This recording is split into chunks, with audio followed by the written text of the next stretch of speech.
Obrigado. Então, se a gente pega e olha, opa,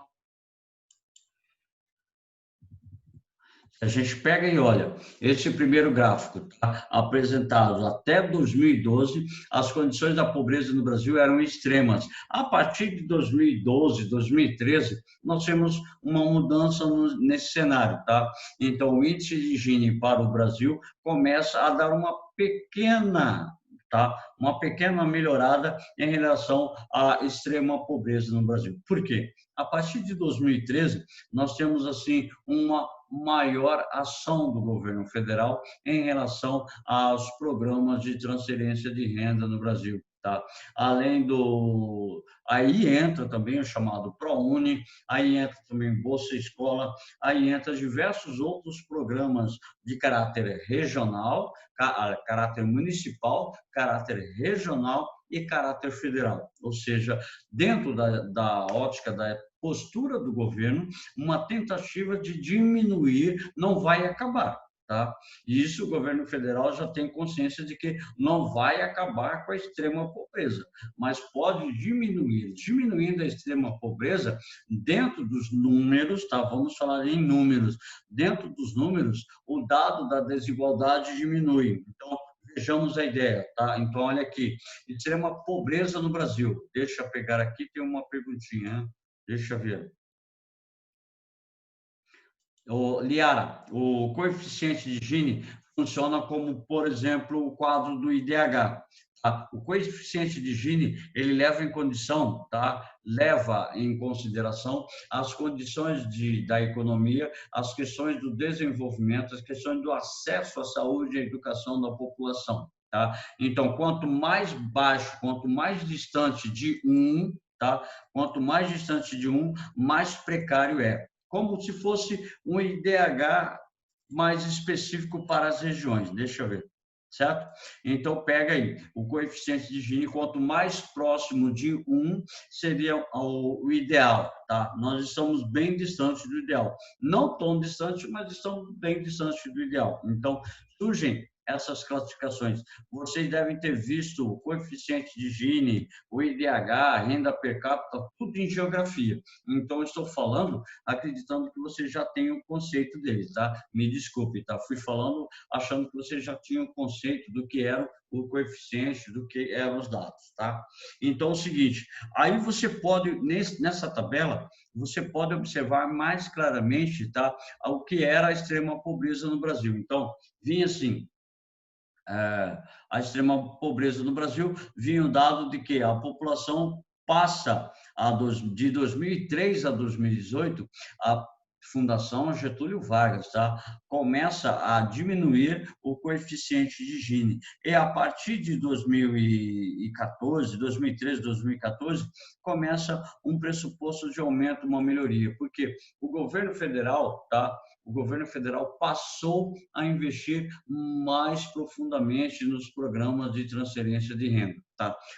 Só para você ter um exemplo, esse programa emergencial é um programa de transferência de renda agora durante a pandemia. Tá?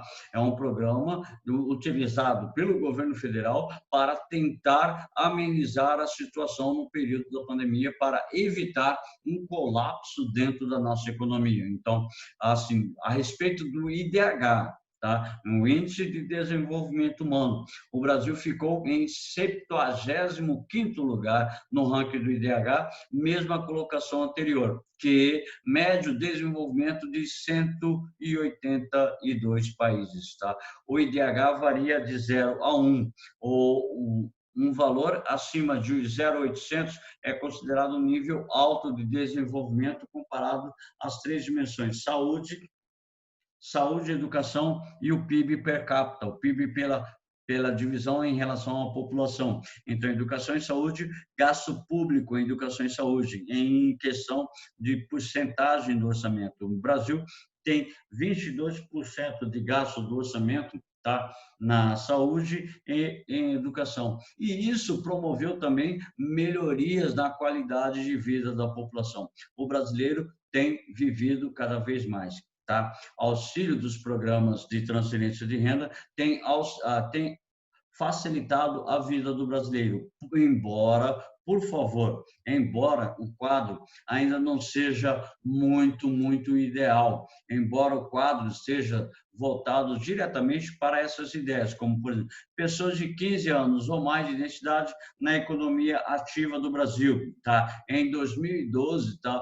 Eu tenho pessoas com meio salário mínimo, tá? Até meio salário mínimo, vejam a porcentagem entre homens e mulheres com mais de um salário mínimo. Isso tudo pressupõe assim que esse indivíduo que está com até meio salário mínimo, ele estava vivendo um sistema de pobreza absoluta, um período ou uma fase que nós chamamos de pobreza absoluta. Então, mediante isso, tá? Diz assim,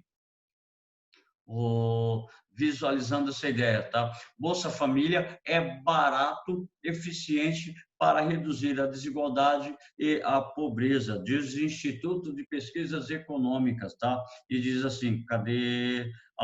Os efeitos do programa Bolsa Família sobre a pobreza e a desigualdade. Um balanço dos primeiros 15 anos. Em 2018, completou 15 anos de Bolsa Família, tá?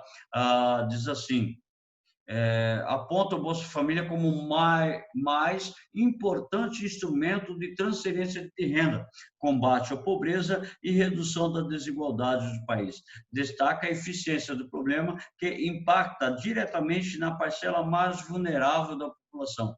A análise dos impactos foi baseada em dados de pesquisa anual por amostra de domicílios do Instituto Brasileiro de Geografia e Estatística, ou seja, o governo federal amenizou a situação da pobreza no Brasil, mas não resolveu.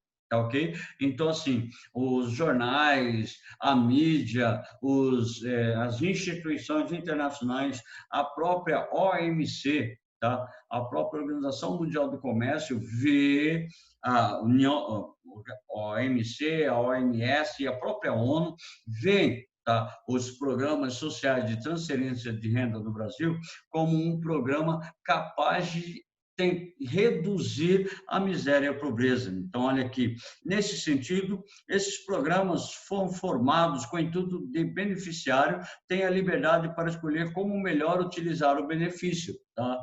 Por ter conhecido as necessidades mais urgentes, elabora alguns deles e já tragam o próprio nome na decisão, ou seja, significa que o governo federal concede a verba, tá? E o indivíduo vai utilizar da melhor maneira possível, da melhor maneira que lhe cabe a utilização do programa. Então, diz assim, em 2003, quando foi criado, tá, o programa Bolsa Família, foi criado com o objetivo de reduzir a pobreza, integrado a um programa maior do governo federal chamado Fome Zero. Então, um programa de transferência de renda pode estar ligado diretamente a outro programa, como o programa Bolsa Escola, que está ligado direto ao programa Bolsa Família. Ok?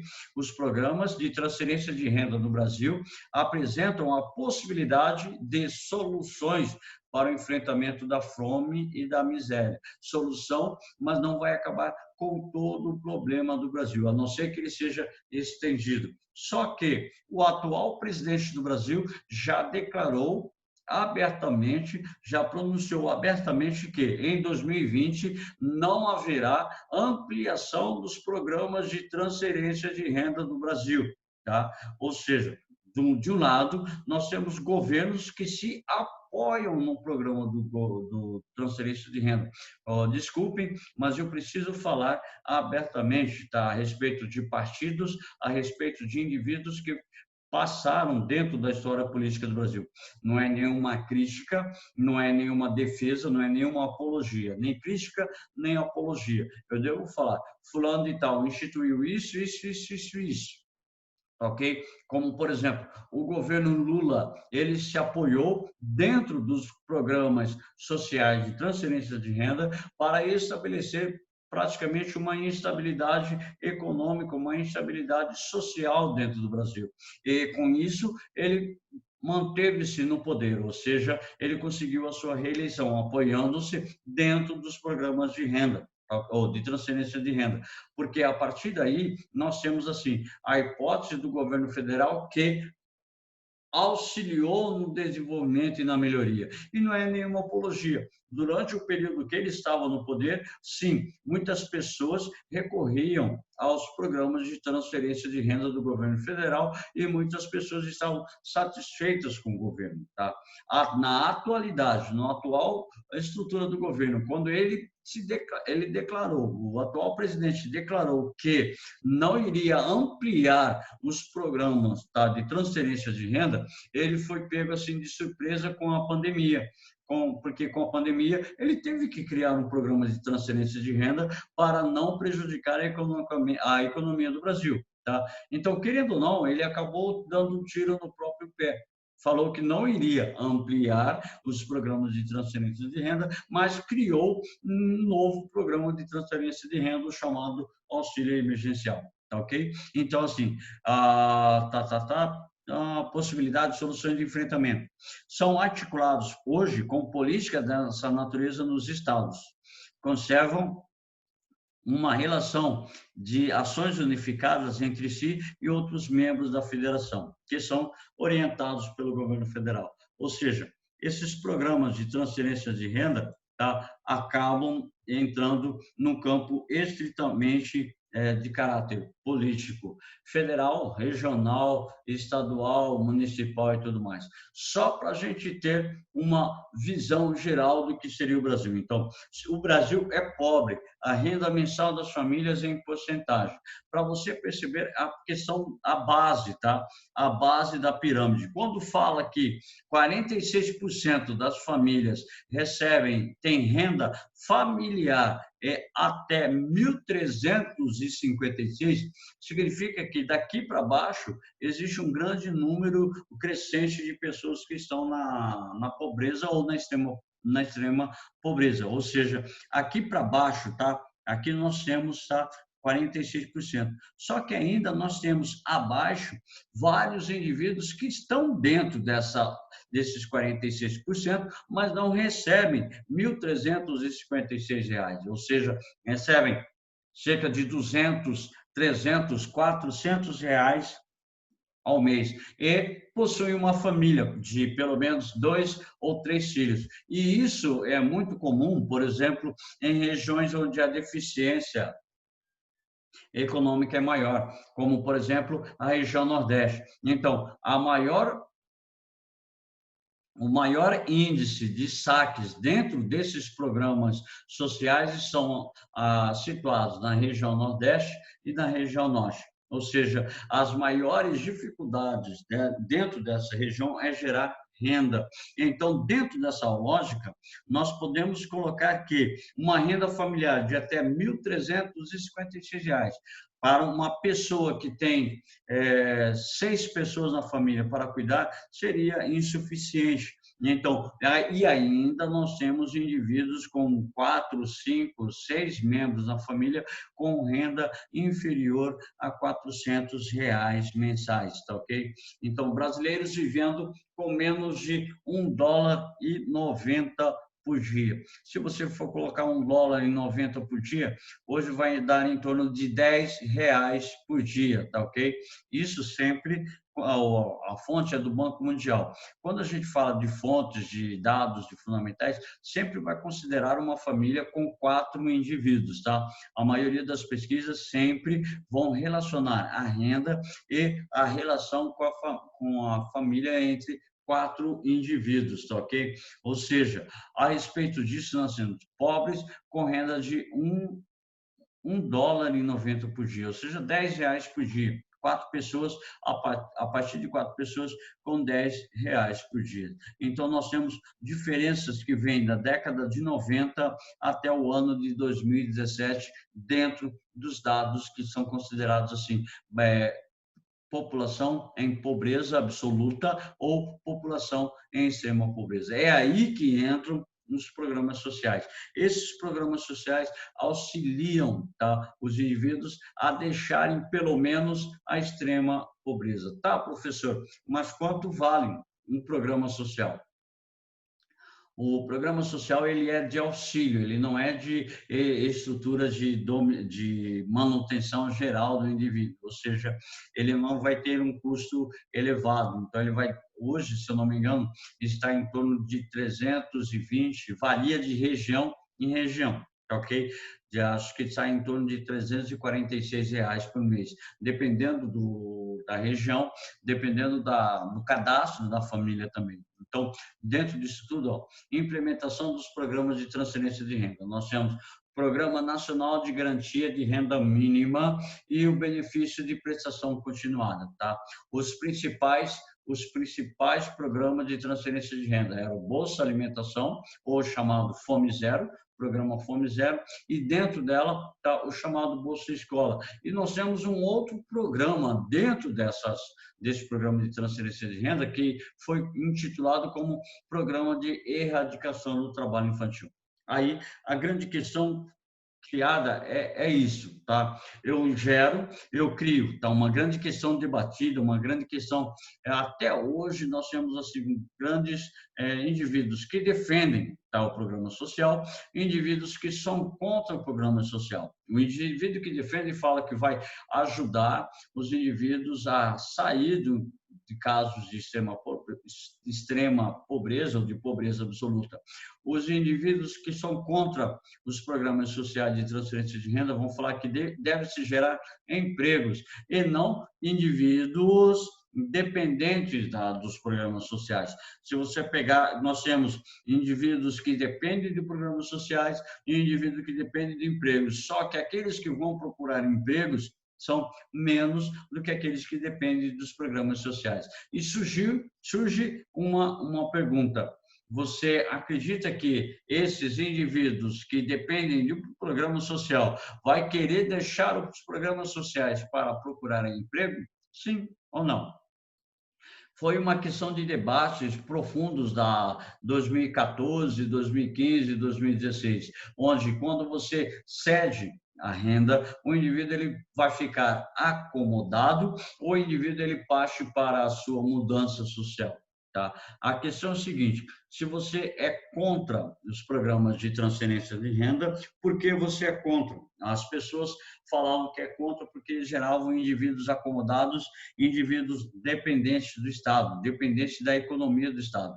E os indivíduos que se consideravam a favor, porque eles justificavam que era uma forma de combater a extrema pobreza. E realmente era essa a ideia do governo federal: combater a extrema pobreza. Então, diz assim, tá? Redução da pobreza dentro do cenário nacional é um critério visível, segundo a ONU. Segundo a ONU, tá? Segundo a ONU, segundo o Banco Mundial, tá? Os programas sociais ajudaram na redução e não na erradicação da extrema pobreza ou da extrema miséria no Brasil, tá? 39% das pessoas que saíram da extrema pobreza com o Brasil Sem Miséria tem de 0 a 14 anos de idade. Olha que interessante. Então, os programas sociais ajudaram ou auxiliaram indivíduos a deixar o estágio de extrema pobreza no Brasil, tá ok?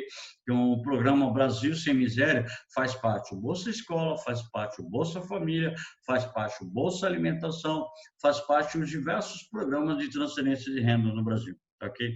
29% são jovens, de 15 a 29 anos, tá? 78% são negros, 54% dos indivíduos que deixaram, tá, a extrema pobreza no Brasil são mulheres. Então, trabalhar a eficácia dos programas sociais é de bastante importância. Ele diz aqui, interessante, ó, o Brasil sai do mapa da fome das Nações Unidas, segundo a Fundação Americana, não lembro, a Fundação Americana de Agricultura, alguma coisa, de agricultura assim. Relatório mostra que o indicador de prevalência de subalimentação atingiu no Brasil o menor nível, tá?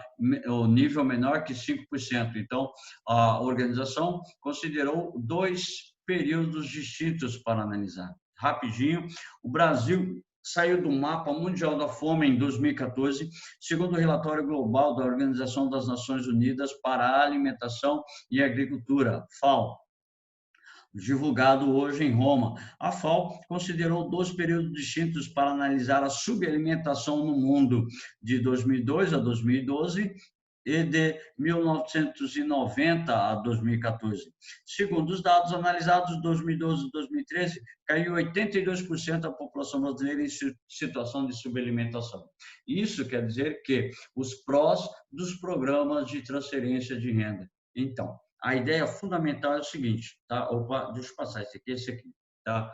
A questão é assim, em 2018, o Bolsa Família completou 18 anos, tá?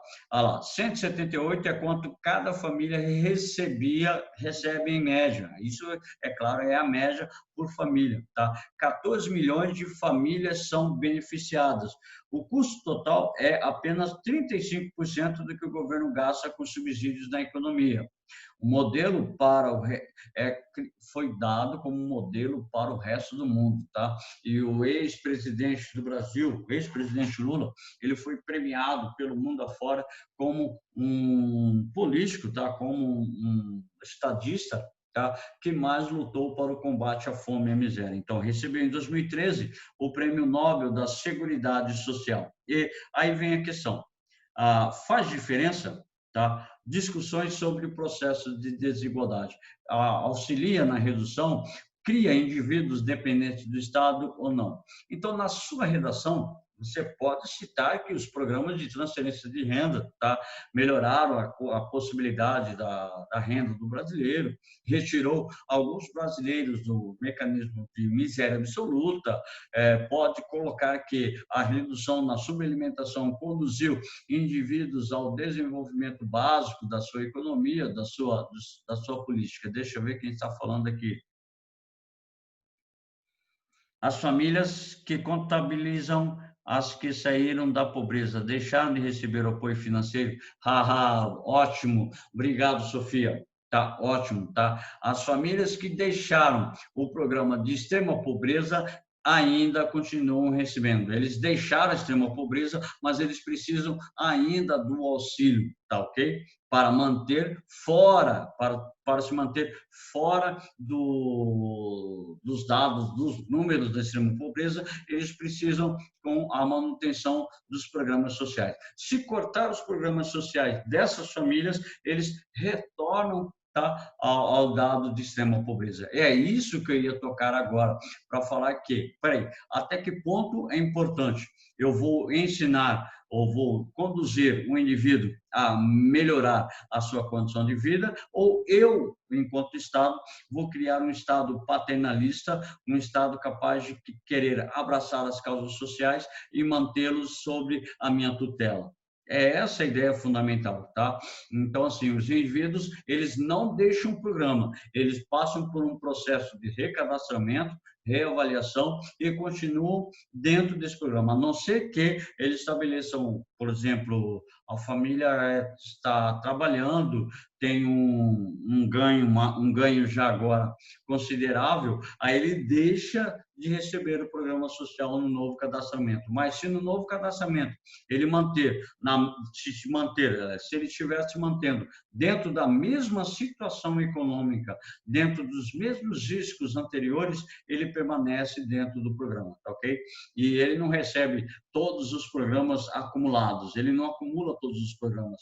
Existe um cruzamento de dados para saber quais os programas em que ele pode receber, tá ok? Então, essa é a ideia fundamental. Se você é a favor dos programas de transferência de renda como um mecanismo, seria, na verdade, um mecanismo provisório de tentar retirar os indivíduos da baixa renda, tá ok? Ou você é contra o programa de transferência de renda, porque gera indivíduos acomodados e indivíduos dependentes do Estado, gerando mais gastos por Estado.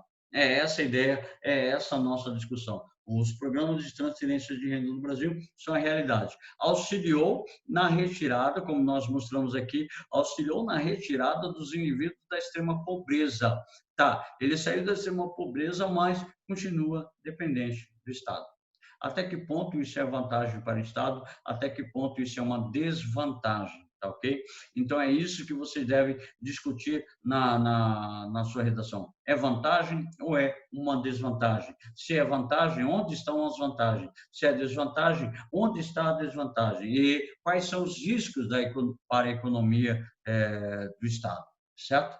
No mais, era praticamente isso. O que eu quero que vocês que realmente tenham em mente é que muitas pessoas ainda são dependentes desses programas sociais, desses programas de transferência de renda, tá? Eu quero que vocês tenham assim, uma visão crítica que o programa de transferência de renda auxiliou na retirada dos indivíduos da extrema pobreza, extrema miséria, mas até que ponto o Estado ou o governo federal tem que manter esses programas de renda, tá ok? Para vocês, eu terminei aqui, já deu o nosso horário e a gente vai saindo. Se tiver alguma pergunta, eu estou por aqui para respondê-las. Eu deixei de novo, tá? Eu deixei para vocês duas questõezinhas de filosofia no Google Classroom para a gente poder treinar. Então, entra lá, tem duas questõezinhas no Google Classroom para você fazer a respeito de filosofia, ok? Tchau, Teco. Boa semana. Bom, se não tem uma pergunta, Obrigada, tchau, tchau, Ronei. Maria, tchau, Falou, tchau, Liara, Ronei. tchau, Até tchau, mais. Larissa, Falou, tchau, tchau, Teco. Henrique, tchau, tchau, galera. O pessoal que está dormindo, acorda aí. Quem tá Falou, dormindo Ronei. aqui, Ronei? Valeu, tchau, tchau. Oi, Tem Carla. ninguém dormindo aqui não, fi. Tá todo mundo prestando atenção. Você é umas que estavam cochilando. Tava nada, O tava ouvindo Murilo, tudo que você ó tava quem está falando. dormindo, ó quem está dormindo. Murilo, João Pessini, João Luiz e a Carla que está me perturbando. Eu dormindo, Ronei, eu dormi de noite. Tem três dormindo, ó, o João Bach, o João Pessini e o Murilo. Olha só, dei tchau e eles continuam na sala. Tchau, tchau, Carla. Tchau, tchau, Ronei. Brigadão.